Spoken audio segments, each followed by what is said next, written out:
short, snappy presentations and leave us as much time as possible within an hour to actually then have a proper discussions and for you to ask questions to the respective speakers. So who do we have? Who's gonna speak with us to us? We have Ruben Garcia. Ruben is working for POCITYF, and he's the project coordinator for mySMARTLife, but he's also chairing the board of coordinators of all the smart city projects currently. So he will give us an introduction to smart cities and communities, to the other projects, but also to mySMARTLife. Then we will have a speaker, our speaker is called Nina Zoin. Nina works for Hamburg Transport Services. She's also part of the mySMARTLife consortium and will give us an introduction to the e-bus services in Hamburg and surroundings, plus the charging of the e-buses. Followed by Eric Wegner. Eric works for Saxon Energy, and he's part of the MatchUP project. And Eric will present mobility solutions for housing industry, plus a e-charging app that they have developed. Last but not least, we've got Ricardo from Évora.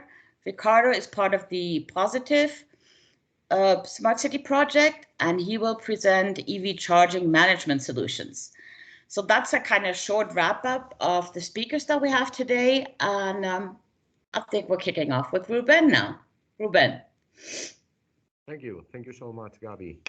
Okay, so welcome to this, what we have called this Espresso webinar series. Welcome to this first event. Is as Gabi has said, something that was organized by mySMARTLife project in close collaboration with other projects from the group. So as Gabi said, let me very briefly introduce myself. I am Ruben Garcia. I'm heading the Smart Cities area here in POCITYF. We are a technology center in Spain.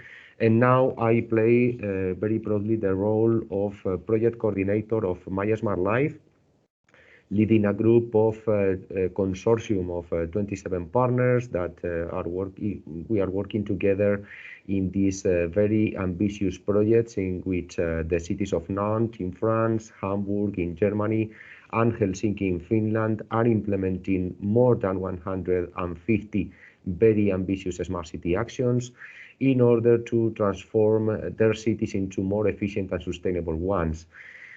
At this specific moment, mySMARTLife is in the very last stage of deployment of a few actions. Most of them have been finished, and we are exactly in the middle of the monitoring stage, and we have in front of us the final evaluation of our results. So we are entering at the last stage of the project execution. I'm here introducing the webinar because it's I have a double pleasure because as mySMARTLife coordinator, I think that this is a very good opportunity to showcase a lot of solutions, a lot of interesting solutions that have been implemented in mySMARTLife project. But it is also my pleasure because I am currently chairing the group of the board of coordinators of all the Lighthouse projects that are running in this initiative. And this initiative, for those that are not very familiar with, is an initiative that has been running since 2013 within 7 consecutive calls funded by the European Commission under the Horizon 2020 program. So as you can see, there is a set of 18 projects that were funded within these 7 consecutive calls, with a very diverse maturity level. We have different objectives, but a same goal: to implement large-scale city-level demonstrations that aims towards a real decarbonization of buildings, real promotion of sustainable energy solutions, and also electromobility solutions. All of them must be enabled by ICTs. As said, there are different projects with different maturity levels. So are finalizing or have finished recently, and there are others that are in the first stages of the execution. For example, the last one started recently at the end of 2020. So this is a continuous call. This is a continuous program that finally counts on with 18 projects. The initiative is live, is vibrant, is providing a lot of insights, and you will have the opportunity today, as part of the collaboration activities, to see a lot of results from different and diverse projects. One of the aims of this initiative is exactly this, to foster collaboration activities, and as a result of this, we have the pleasure to introduce you this first Espresso webinar, in which we are going to have the opportunity to learn, debate, to see a lot of solutions, and as I said before, to debate with experts from mySMARTLife, from MatchUP and POCITYF. This is the first of a series of projects, a series of webinars, in which we will have also the opportunity to see solutions from other projects like STARDUST. So this is all from my side. I don't want to take most of the time, just to tell you that the experts are here to talk to you, to solve the questions, solve the doubts. They are very talented, very experienced. So enjoy, participate actively, and this is all. Thank you. Thank you very much, Ruben. All right, so we'll pass on to my first colleague, Nina. She's part of mySMARTLife, Hamburg Transport Services. I'm just saying e-buses. There you go, Nina. Thank you very much, and hello, everyone. Are you presenting the slides? Are you going to flip over to my charts, or how's this working? You're presenting the slides. I am presenting my slides. Okay, thank you. Just a second, then I've got to share this. The other screen.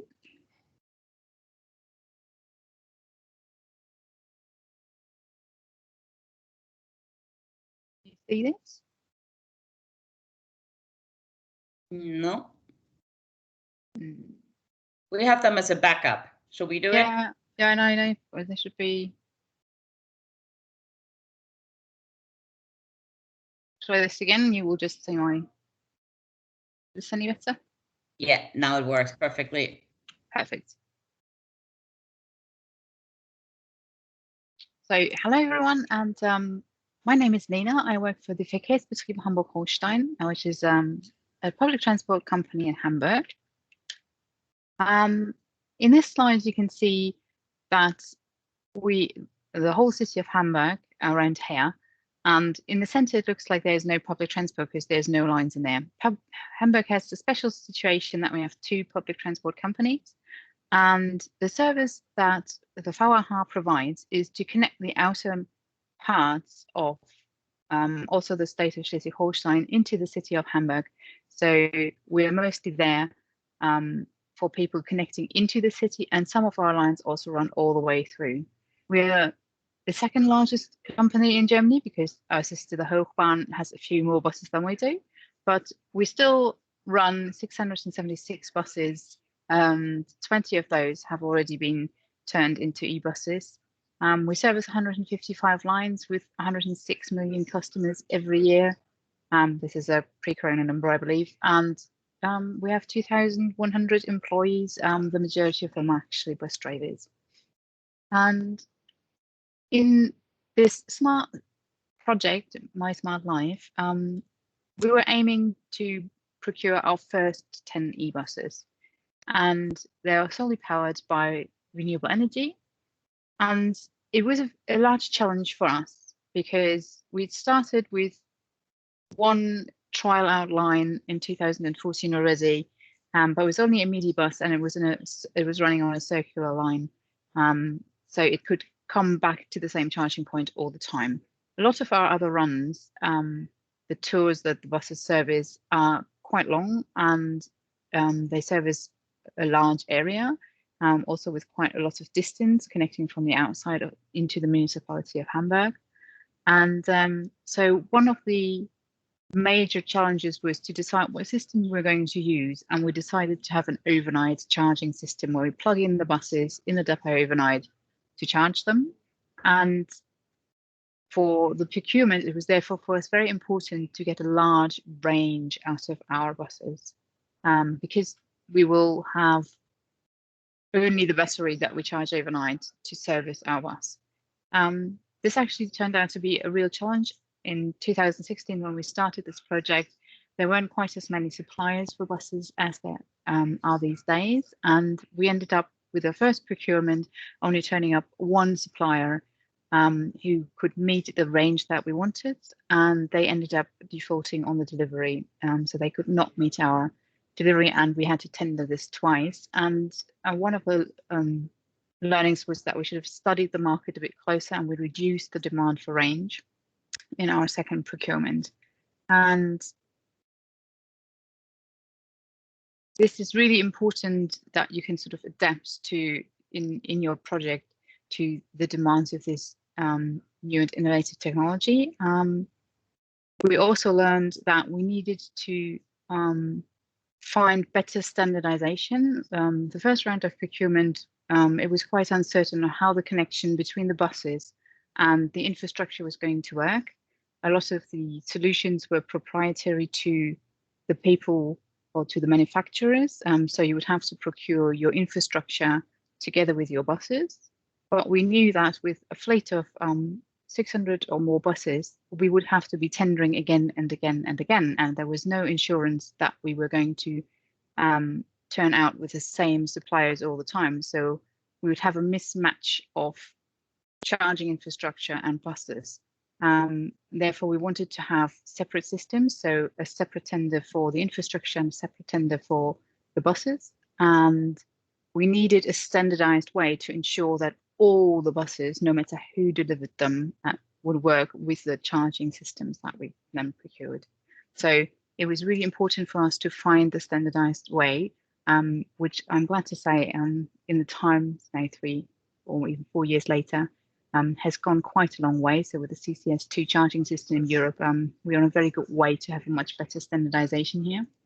And we also discovered that it's quite complex running electric buses, and you have to monitor your range, and therefore we needed more digitalized processes to ensure we could deliver the same quality of service.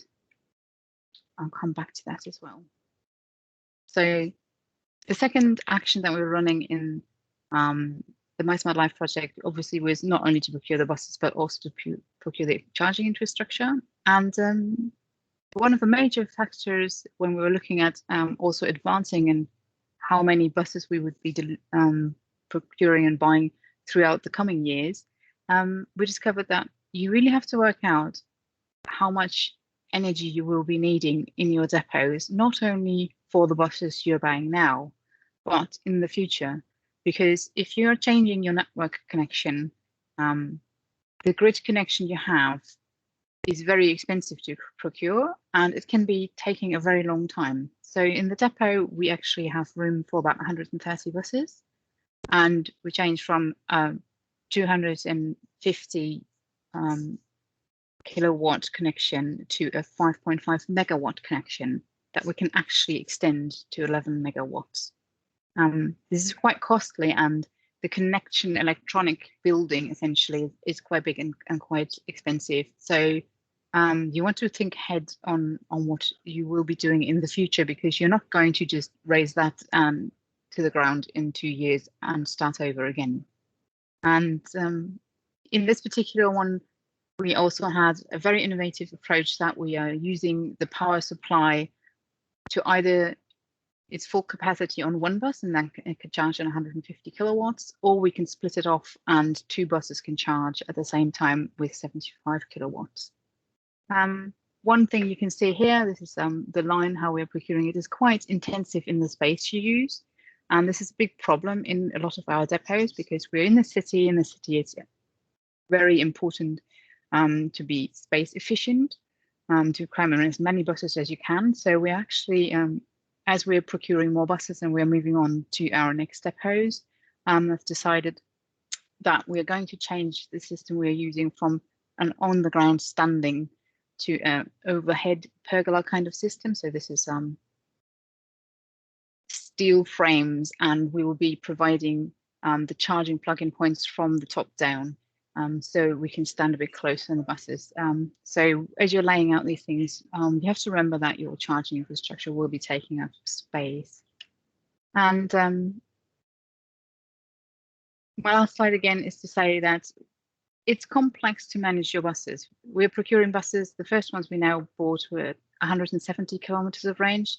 The new buses we're procuring all provide at least 200 kilometers of range, and we're hoping to get to 250 kilometers. But this means you're ending up with a fleet of varying ranges, and you will have to manage this. And your control center very likely is using an ICTS system, an intermodal transport control system, to look at what buses are delayed and if everyone is doing fine out there while they're doing their service. And we've added a new part to the system, which basically alerts the control room if one of the buses is running out of energy.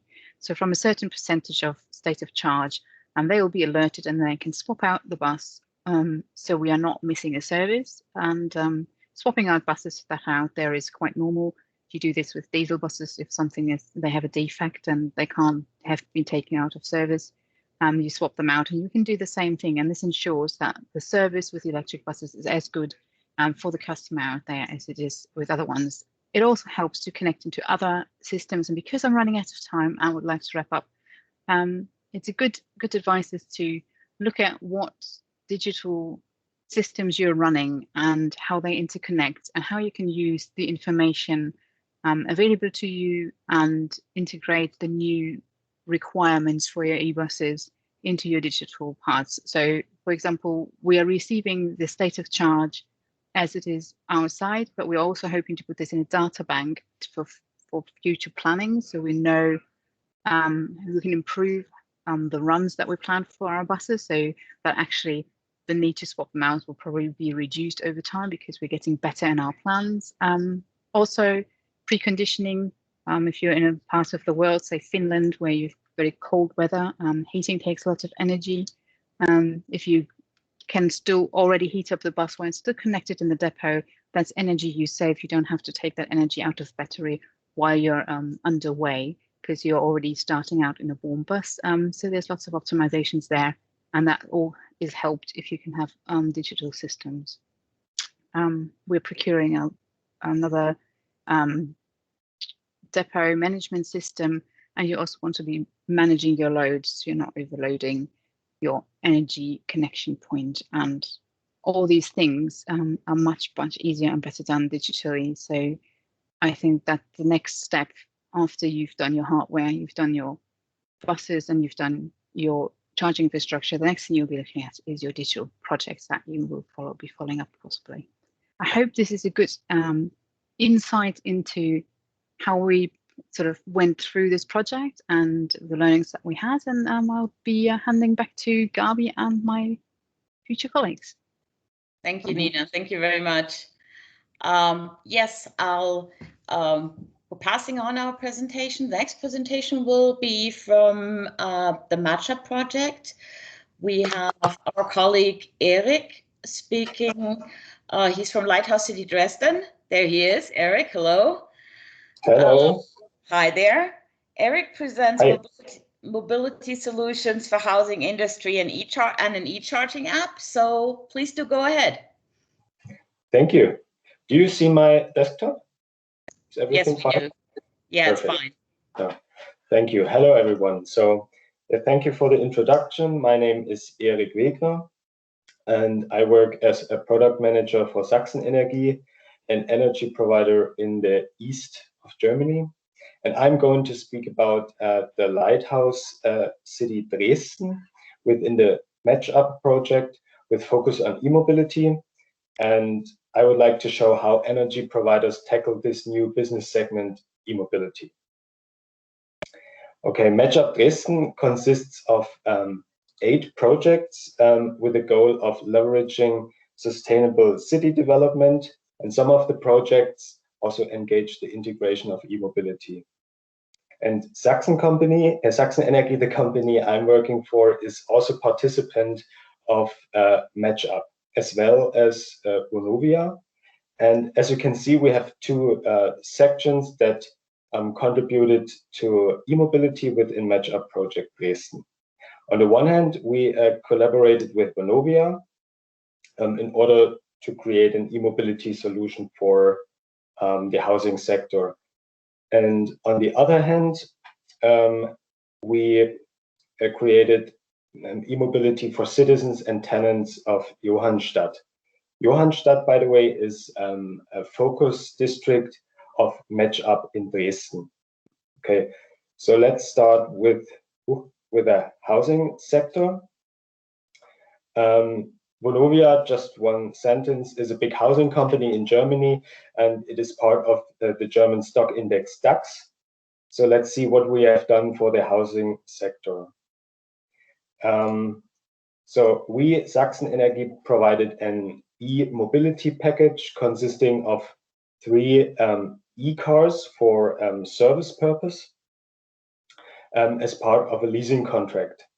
And that leasing contract also included an RFID card for nowadays more than 400 public charge points in the region.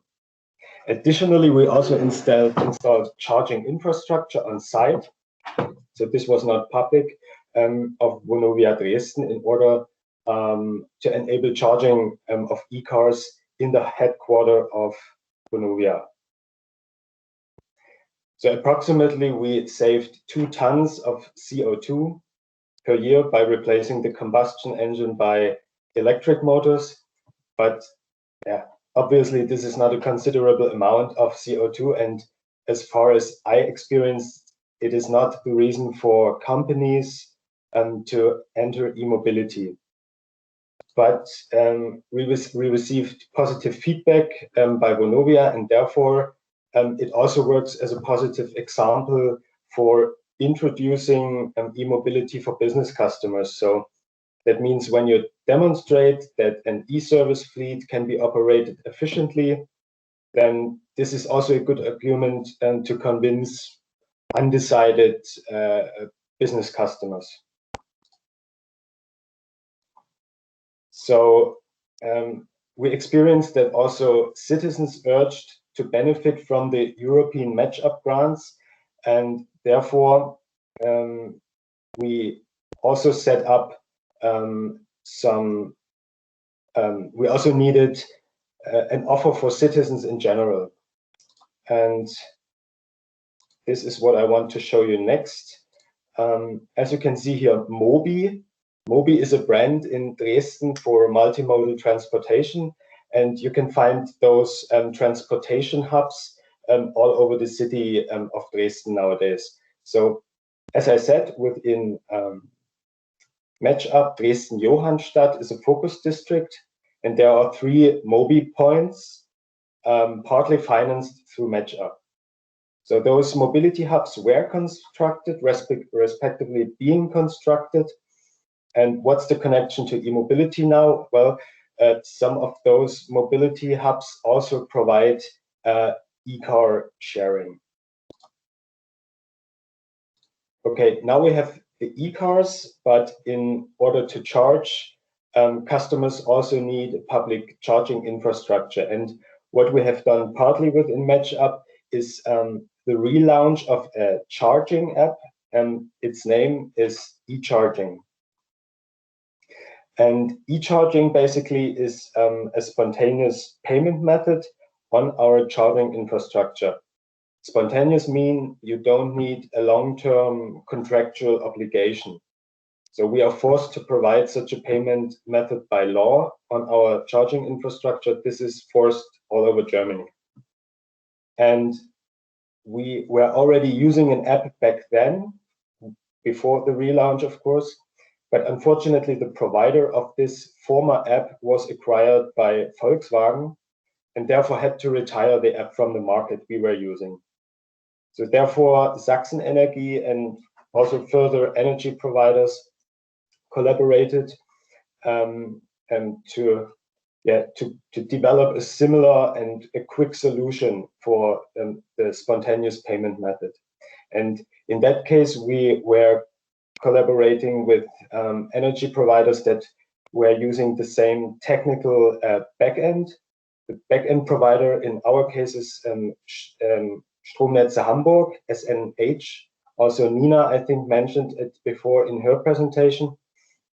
Yes, and so we released, together with other energy providers, this e-charging app. It was born in July 2020. And on the slide, you can see how we promote this e-charging app via display screens and stickers on our charging infrastructure. Okay. So, and what's upcoming with the e-charging app, we are going to implement also a login area to recognize the customer at our charging infrastructure.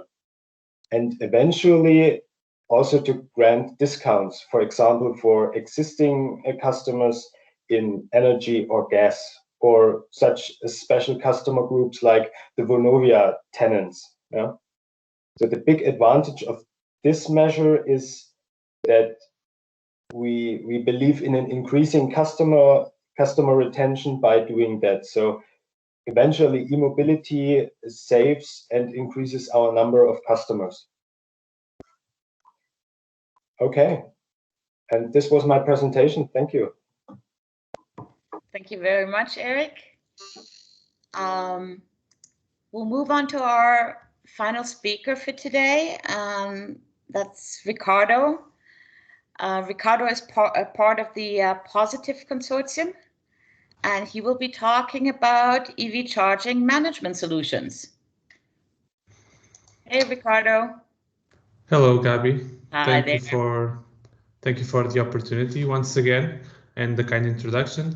As you mentioned, my name is Ricardo Vitorino. I work at Ubiware as head of innovation for smart cities. Ubiware is a Portuguese software development SME. We are based in Évora, and we've been working on the telecom sector since 2007, where we are founded. But my area of expertise and one of the business domains of the company is smart cities, where we develop solutions to make the world more sustainable, focusing on transportation, improving the environment conditions, reducing energy consumption, and promoting sustainable tourism, among other solutions. And as an SME, we do not work on our own, so we foster on European partnerships which help a small company from Portugal to stand out at an European level.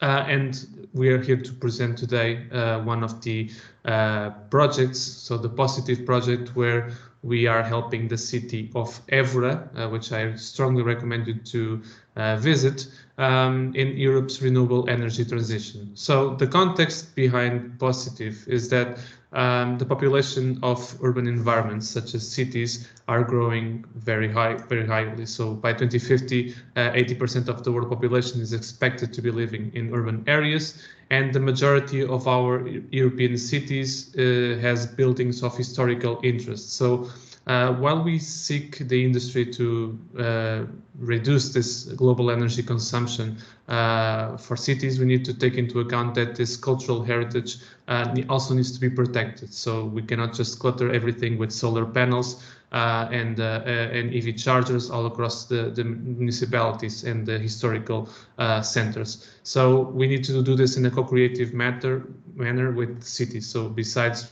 being part of the problem, cities will also be part of the solution. And that's the goal of POCITYF. So involving cities with heritage sites in Europe's renewable energy transition. It stands for a Positive Energy City Transformation Framework, and it's funded by the Horizon 2020 program. It will run for 5 years. It started in October 2019, so if all goes well, it will end by October 2024. And basically, POCITYF engages city administrators, planners, universities, entrepreneurs, and citizens in a coordinated effort to model the future development of European cities. So I've been talking about cities a lot. The two lighthouse cities, meaning that the two cities that are leading this initiative, are Évora, as I mentioned, and also Alkmaar in the Netherlands. And here POCITYF combines positive energy blocks with the grid flexibility, e-mobility, innovative ICT technologies, and also citizen engagement strategies while respecting the urban cultural heritage. So the project will demonstrate the innovative smart city technologies in these 2 lighthouse cities and replicate them in the 6 fellow cities. So it's in order to identify regulatory barriers, legal aspects, and then be easy to transpose and replicate the solutions to the follow cities. The solutions that we aim at demonstrating are developed at the building and district level, so they enable the increase of energy self-consumption, energy savings, and high share of locally produced renewable energy. This will lead to the deployment of positive energy districts besides the positive energy buildings, and will allow for peer-to-peer energy management and storage solutions. So basically supporting the grid flexibility and reduction of curtailment. Part of this roadmap of the project is the integration of electromobility solutions as an enabler to grid flexibility, and that's part of the talk I'll be showcasing here today. So the POCITYF strategy is built around 4 multidisciplinary and complementary energy transition tracks. The term transition track is used to group interdisciplinary and complementary integrated solutions in terms of the need they address, and these solutions are built on top of both mature and innovative technology. Our focus here is on energy transition track number 3, the e-mobility integration into smart grid, with the ambition of making Europe self-sustainable and environmental friendly living environment. So the solutions that are included in this energy transition track focus on the reducing the impact of electromobility on the energy system, increasing the penetration of electric vehicles that utilize renewable energy sources, using them to support grid flexibility while reducing the curtailment, so promoting decarbonization of the mobility sector with the adoption of EVs. So some of the innovative solutions that we are deploying are bidirectional smart inverters as a project, optimal charging algorithms, and the EV charging management platform that's developed by UbiWare.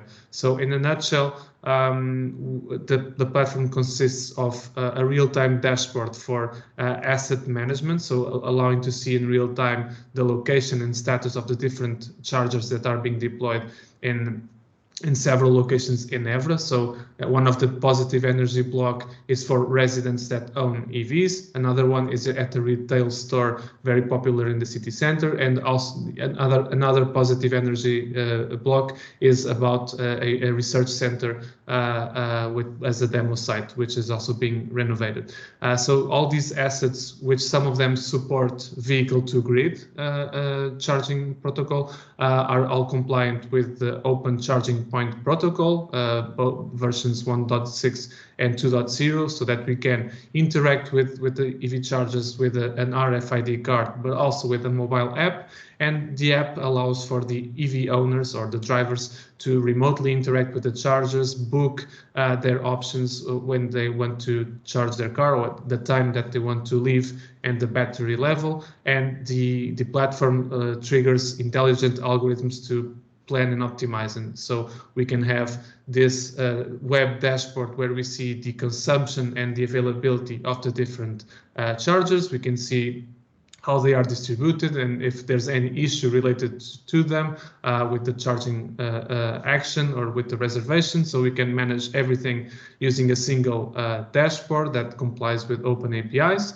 And for the end users, for the driver and the vehicle owner, they can authenticate using POCITYF's authentication system. They can register their charging behavior, so the time that they plan to leave with their car and the battery that they would like to have, and track the charging as the algorithms predict how it should be done. So they can remotely start and stop the available, stop the charging, see the available time and the maximum power that they will leave with. All of this following OCPP compliant transactions. So in a nutshell, this will help the lovely city of Évora to become a lighthouse city that is considered World Heritage by UNESCO. It's a medium-sized city, and with the city center being a World Heritage site, it's a challenge to deploy this sort of solution. So POCITYF is really taking the demonstrative action and performing replication studies so that this idea of vehicle-to-grid and smart solar power-driven charging stations can support the demand-supply energy management at the district level, while increasing their large-scale energy storage capacity and promotion of more environmentally friendly mobility solutions. So this is not done only by UbiWare, of course. The consortium, which is led by EDP New, is formed by 46 partners from 13 countries. This is the overall consortium that's working with us at the city of Évora. But there's much more to know about the project and about the consortium and all the solutions. So if you'd like to know more, feel free to reach me by email. We also have a lot of material at our website, which I encourage you to visit. And I'm really thankful for your attention and for this opportunity. Thank you very much, Ricardo. Yeah, we heard our 4 presentations now, and I'd actually like to open up the discussion now. So I think maybe as a first step, what would be nice, so it's not only me and Ricardo here, if all the speakers would turn on their camera so we don't feel too lonely. Yeah, Nina, hello. Eric, hi there. Yeah, okay, questions. I don't know if you guys can unmute yourself and actually speak. I'm also seeing some questions coming in through the chat, and I'll just read them out. There is a question from Alexander. Is V2G applied in Évora? Thank you, Alexander and Gabi, for reading it out. Indeed, one of our partners at POCITYF is doing research and development and developing new sensors that comply with V2G, and they will be implemented in some of the locations of the project and integrated in our EV charging management platform. So thank you for your question. I hope this answers. If needed, I can put you in contact with the partners that are doing such research and development. Okay. Alexander, happy with the reply? Yes, thank you. Okay, all right.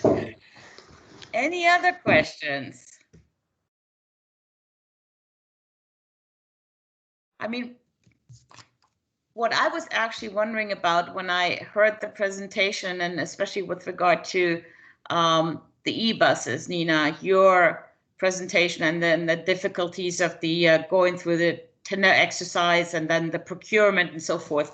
I was wondering, has there actually been thought about doing a joint procurement exercise, maybe with another transport service in Germany or somewhere else? Is that possible, or is that something that is being considered, or you guys had considered? That's a very good question, because the answer is maybe yes, no.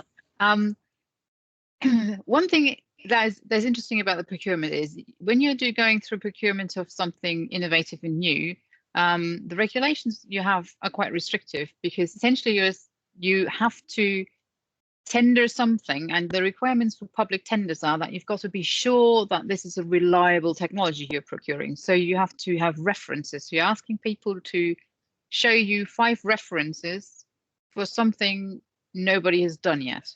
Yeah. And that's really quite opposing to each other. So actually there was another European project called SPICE that was investigating on how can you actually get innovative things out of a public tender. And so we had a quite good an exchange in that as well. And the other thing with trying to procure together, there's an initiative, excuse me, in Germany called the Initiative E-Bus for public bus transport companies.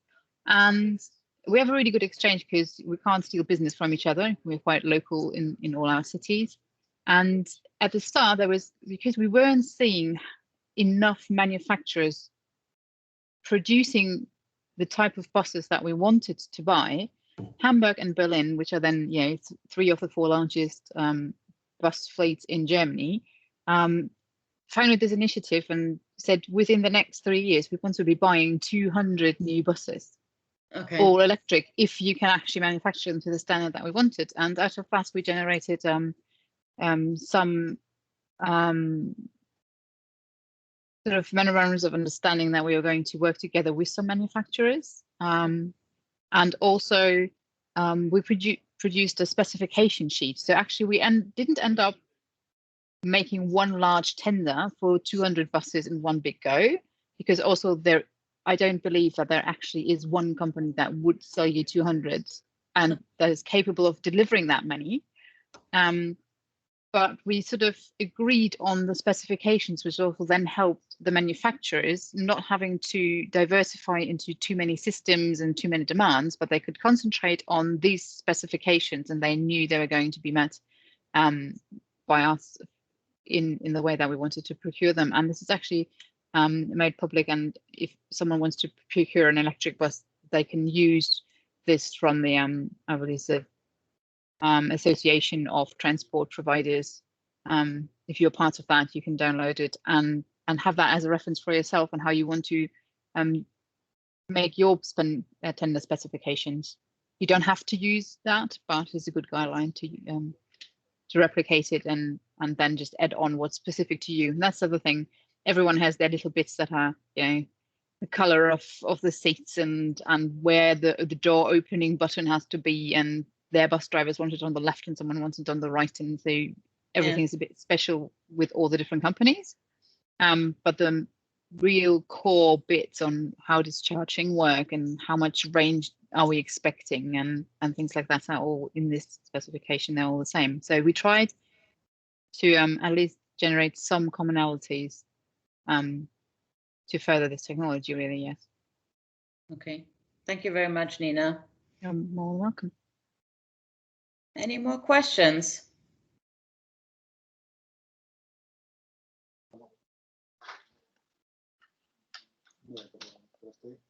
I have one question. This is Ruben speaking. I have a question to Ricardo. As I said before, we know that the whole program has lasted for 7 years. All projects have a lot of things in common, but there are differences as well.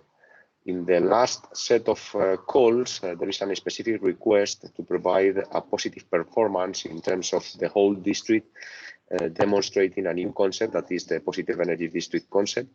That is very special. We need to you need to certify a positive energy balance at the end of the period and so on. And electromobility must be considered as part of this positive energy district concept. And of course, in this case, this is a very good solution, very necessary for the cities, but on the other hand, it's a new consumer. So I don't know, I know that you are in the first stages of the project execution, but how are you considering these contradictory facts? I mean, positive for the city, for sure. This is absolutely 100% sure. But on the other hand, it's a new consumer that is penalizing somehow the performance of the district. So how are you considering this? That's a very good question, Ruben. Thank you for raising it.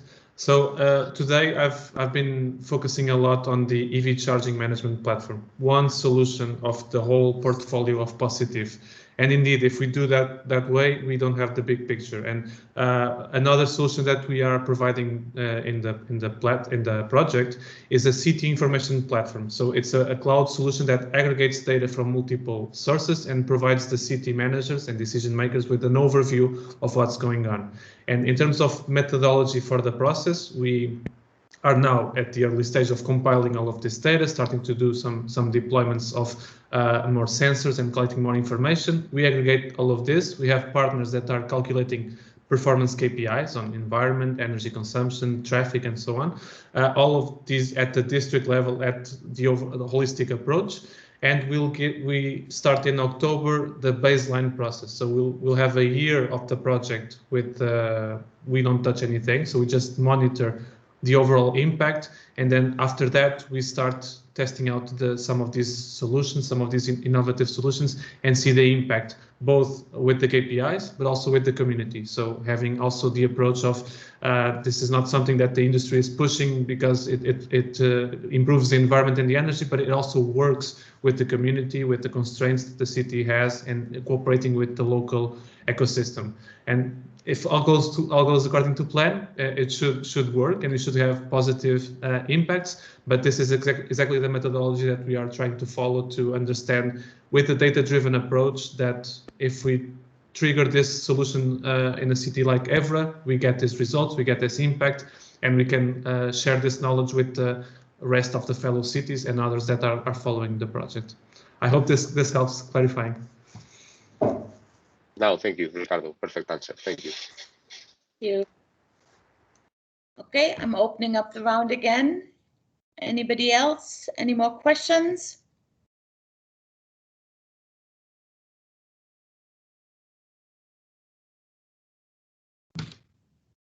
Well, you're all very quiet. Okay, if there are no more questions at this stage, then I'd like to thank our speakers. Thank you, Nina. Thank you, Ruben. Thank you, Eric. Thank you, Ricardo. We'd like all of you that have not asked questions, we'll give you the opportunity to ask a question next time around. Because as I said, it's a webinar series. So the next webinar on energy solutions will take place on the 27th of May from 2 till 3. It'd be fantastic if you would join us. And then the next one is on ICT solutions. It's easier to remember by it's always every last Thursday of the month between 2 and 3. So until then, thank you very much. Thank you for attending the webinar. Thank you for presenting. And we'll stay in touch. Go to our websites. Ruben, do you want to say a final last word? No, thank you so much to the speakers. Thank you so much, Nina, Eric, also Ricardo, but also thank you so much, Gabi, Ariadne, for your kind of organization and also for the support of Scale, because it has, as I said before, it is a collaborative activity, and also the secretariat that is supporting the activities of the Lighthouse Group is also supporting the initiative. So we give thanks also to them. That's all from my side. So I think it has been quite interesting. So see you the next time. Yes, thank you very much. See you. Bye. Bye-bye. Bye. Thank you. Bye-bye. Bye. See you later.